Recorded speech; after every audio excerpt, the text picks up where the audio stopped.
scene is conveying thousands of Hausa, both Mobo and Indigenous, back to north, all the way from Akwa Ibom. Can you see them?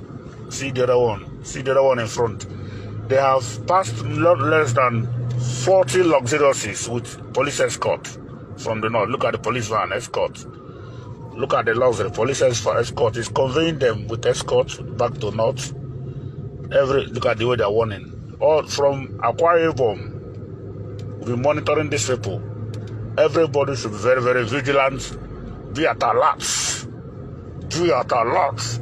Because these people don't know what their aim and objective are. Look at the bus full of Hausa Fulanis inside this luxurious bus. Look at the police escort in front. You will see the pickup now. Everybody should sit up. Igbos, sit up. Yorubas, sit up. Middle belt, sit up. This is not a joke. Greetings, wonderful people, men and women of good conscience and lovers of freedom all over the globe. We welcome you back once again to our news digest. This day, Saturday, the 3rd day of December 2022. We must say good morning, good afternoon, good evening, depending on your time zone. Of course, this is coming from the desk of Nikobi, your way bring you reliable news across Biafra land. And we have a lot of challenging situation that is going on in Biafra land today. And it is quite challenging in the sense that some of our people are yet to understand it. And they are yet to interpret it, what is exactly going on. But before we go into it, we actually want to invite you to hit the subscribe button as well as to give us thumbs up should you like what is going on here. You have seen the clip that some people made a few days ago with regard to what is going on, the way the exodus of Fulanese as well as the Hausas from some parts of Biafra land going back to the north.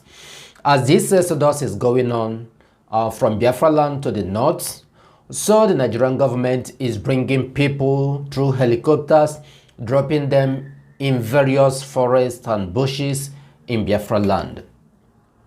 They have not been able to capture this to bring to the social media, but we are telling you the reality. Why some people who are here to understand the exact pattern, exact strategy that the Fulanese are using are saying that they are planning war.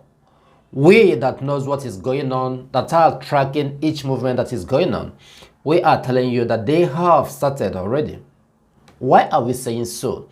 That when people are saying that they are planning, and we are telling you no, that they have started executing it, they have started carrying out the plan. It's not again planning.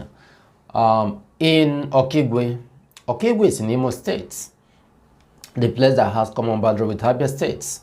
There is a community that is called Ako as well as Ihube. Since last week, Nigerian army has been there. What they displayed there is beyond comparison. There is no other word that you can compare to what happened in Ako as well as Ihube last week. Our people there started moving out, just like what happened during Biafran War. Our people there started packing out their properties. They ran away from Ako. Those who live around there will tell you. They came to the city of Okigwe. Those from Ihube equally ran out because the type of guns that Nigerian government, Nigerian military, we are really leashing on this particular community. Although information had it that many people were not deleted, just like few of them. They said they came to look for UGM, let me use that word. If they actually came to look for UGM, where they have complete one battalion, because a battalion is made up of 300 soldiers. They came with all their equipment, with all their vehicles, everything necessary to combat a war. That is what they came with. Where is the UGM? They didn't see anyone. But why did they continue shooting like they are in a very critical war front? To the extent the villagers have to pack out, carry their properties and run, come to Okigwe City. Same thing with Ihube. They still have this in mind to take over a lot of places in Biafra land. That is what is going on. While some people are saying they are planning, we are telling them it's no longer planning. They are now carrying out what they have planned years ago. This is what is going on. Because if you look at it, each and every community in Biafra land, the same thing is going on. People are running out from their own community. But the thing is that when they come into the community, they will hold the indigenous of the place and seize all their phones so that they will not be able to make a video coverage. This is what is going on. They will remove all their clothes so that they will make sure that they don't have anything that will incriminate them, that will make them to cover even a picture. This is the situation. The question is, where do we go from here? Of course, we are still working towards it. IPOB is in charge. The ESN is in charge. That is why we always advise our people, follow the instruction that IPOB is dishing out. Then, and at the end of the day, Biafra must come. Look at it this moment.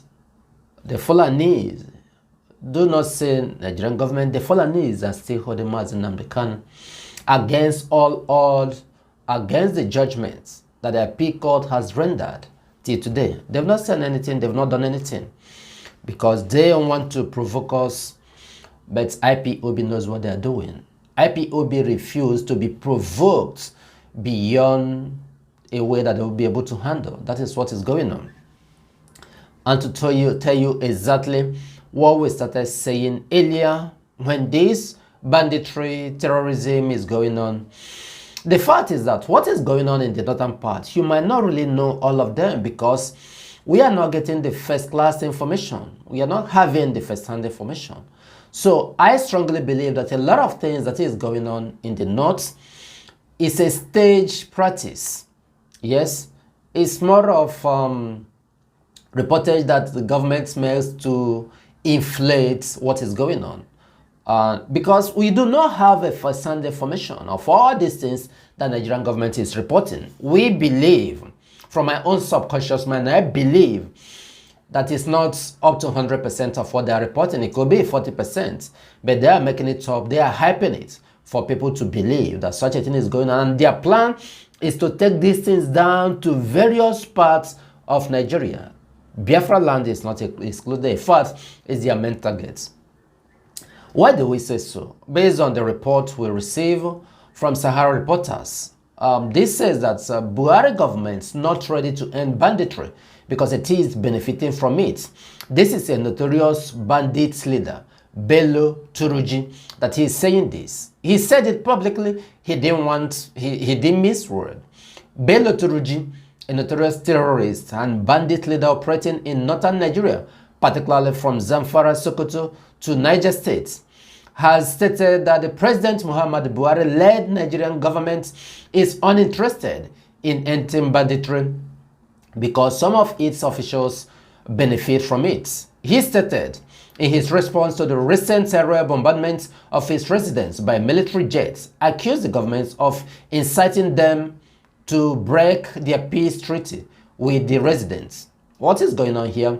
In Zamfara, in Niger State, and in some other areas that they are operating, they have a peace accord with the residents. That is, those communities, those states will be paying them tax. Of course, it's not today, it started over 2 years ago.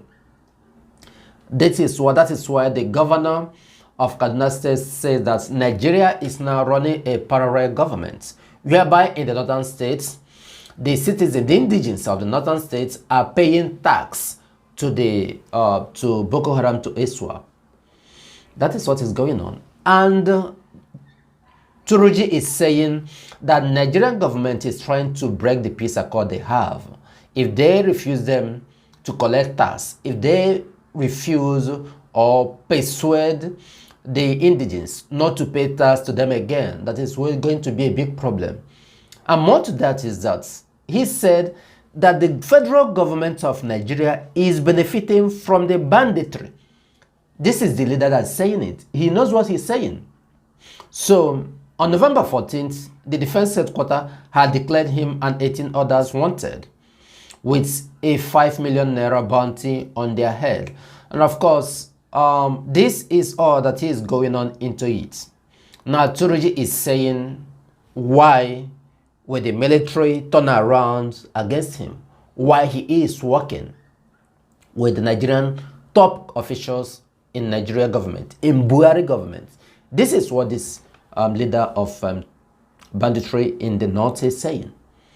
So have you now come to terms that what we have been telling you, that all these things are being motivated by federal government?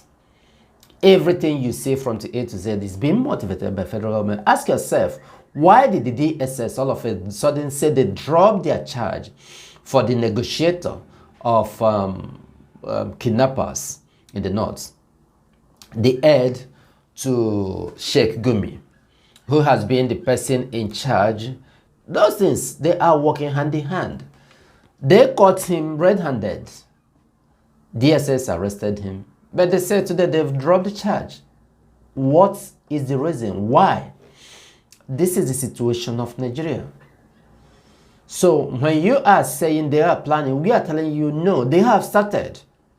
But by the time you come to acknowledge what we are saying, then you go a long way to understand what is actually going on. This is Nigeria for you. But no going back, we must do our best. We thank you for listening. We must continue bringing you the latest and the insightful information of how things are going. We said that we are Biafrans, and it is in Biafra land that all of us have our citizenship, and until Biafra is fully restored, we will not rest. May you remain safe and blessed wherever you may be.